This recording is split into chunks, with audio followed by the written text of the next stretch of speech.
Hey, what is up guys, this is Griefdrums, and in today's video, we're going to be taking a look at shields, the deployable ones that the defenders can use. Now, I'm not saying that people are using these wrong, but I do think that people use them in a pretty ineffective way when they could be utilising them a lot better. So what I'm going to be doing is I'm going to be going through a couple of ways that I like to use the shields and the best ways that I have found to use them. Now, I personally think, depending on the objective, that barbed wire is a better option to take as it stops the peeker's advantage massively. However, there are certain situations on certain objectives in which it can be really beneficial to take a shield or two. Now, this doesn't mean that every defender should take a shield. I genuinely do think that is a bad idea.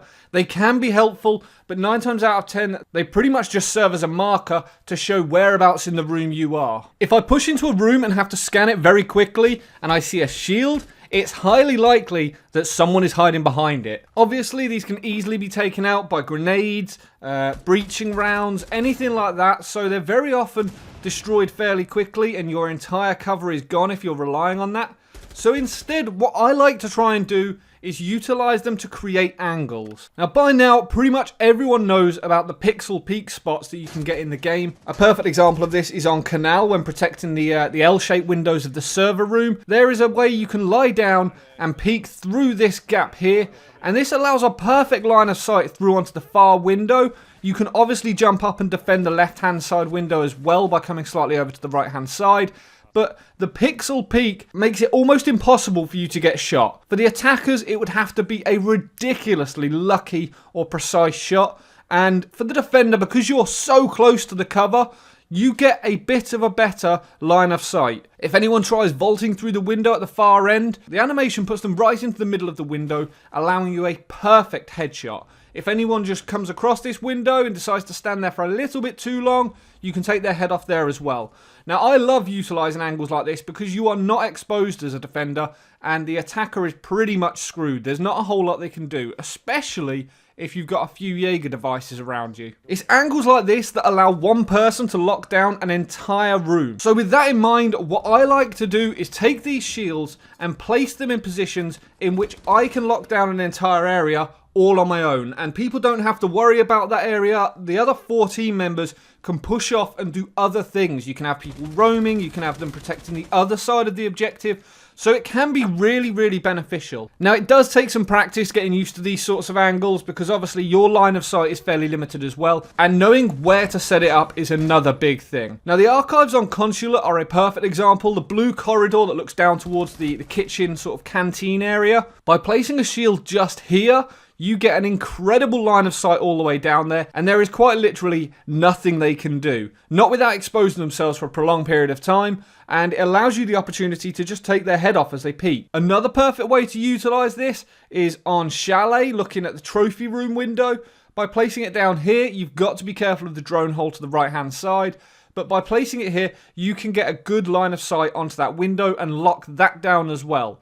Because the roof above you isn't breachable, there's not a whole lot they can do, although you can get taken out from below in the garage, so just be careful about that. It might be worth leaving someone down there who can also come up with a late roam up onto the west main stairs. There are so many places on this game that you can utilise this tactic, and it is a really, really cheeky one, and one that I love doing. I've got so many 3 bangs, 4 bangs using this. Just because people find out where you are and decide to take you on, and you think, this is really stupid of you. This whole corridor or this whole entrance is now locked down. It is going to be almost impossible to remove someone that is utilising this. At least, definitely when you're fighting them head on. Now, there are plenty of other ways to use shields. You can just use them as cover like I stated at the beginning. But you can also utilise them on windows to essentially glitch the window and pretty much stop people from coming in through that entrance. Now, I'm not a big fan of this. I don't really condone it, but it is something that I see quite a lot. And as long as it's in the game, I guess there's not a whole lot you can do about it. But by placing a barricade horizontally against the window, so it's right in the middle of that window, it stops people from vaulting in. They can still rappel up and then jump in through the window that way. That doesn't stop them. However, on rooms like the tea room in Skyscraper, you can stop them coming in that window and force them to utilise the door instead, which you can have locked down by other means. Same goes for the offices on Border. You can utilise it there. And by placing a Jaeger device down to the side of it, they can't grenade it out either. Back when Frost first came out, a lot of people liked to try and utilise shields in doorways. This was a pretty good way of being able to place a Frost mat down on the other side, so as soon as they vaulted over it, they got taken out by that. Or alternatively, you can use it for Capcan traps, but this meta seemed to die a little bit when Blackbeard was at his peak, purely because of the fact that placing a shield in a doorway, Blackbeard could utilise that massively. He would just walk up to it, his entire body would be protected, and his head would just be sticking over with his shield, allowing him to have a good old look around the room. Due to his recent nerf, this isn't the case quite so much anymore, but it still serves as a similar sort of purpose. These pixel peaks that you can create, you may inadvertently create one by placing it in a doorway, and by doing that, the defender can get up to that and utilise it against you. So it's usually better to place these further back in rooms. I'm not saying don't use it in doorways, I'm just saying I'm not a big fan. I would rather have a clear line of sight through that doorway so I can shoot people's bodies or I can shoot anyone that is coming down a corridor. When you're placing a deployable shield, remember that Capitao is a god in this game. Certainly if you're hunkered down behind cover. I genuinely think he really is an underrated player, certainly on ranked, because I don't see him picked anywhere near as much as I think he should be. He is so good at flushing defenders out, especially when they're hiding down behind a shield. People place it so far back to a wall, all you have to do is hit that wall behind them with one of his fire arrows, and instantly they're gone. We all know how effective the damage can be on this thing, and I wouldn't be surprised if it gets nerfed in the near future. By the way, that doesn't mean I want it to, I just know what Ubisoft are like. Another nice use for shields is to protect your assets. Now, what I mean by that is if you're protecting the bakery on Cafe, by placing mute jammers and batteries down on the wall,